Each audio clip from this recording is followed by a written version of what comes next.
শোনেন নাই? আপনারাই তো শুনেছেন আমাকে, নাই জানবো কি করে? এই সব বিদাত আমরা জানতামই না। হ্যাঁ, আপনাদের কাছে শিখে শিখে জানছি যে সব বিদাত আছে। কোন রকম করে খাট থেকে নেমে আঙ্গুলে বুড়ো আঙ্গুলে ভর দিয়ে দুটো আঙ্গুলে ভর দিয়ে কোন গোসলখানায় পৌঁছে না হয় নলকূপের কাছে পৌঁছিতে হবে, আর তাড়াতাড়ি করে গোসল করতে হবে। ভাত রান্নাও করা যাবে না, ভাত খাওয়াও যাবে না, পানি পান করাও যাবে না নাপাক অবস্থায়। এইসব সব ভুল কথা। আল্লাহ এত ছাড় দিয়েছেন আর আমরা দিনকে এত সংকীর্ণ করে দিয়েছি।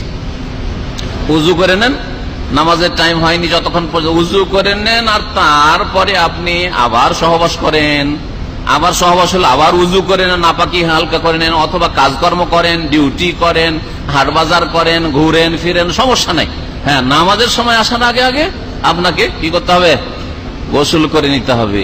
এখন একটা মাসলা, রোজা সংক্রান্ত মাসলা বলি, নবীর জীবনীর সাথে সম্পর্কিত রোজার মাসলা। অনেক ভাইদের স্বপ্ন দোষ হয়, না হয় না? রাত্রে শুয়েছেন,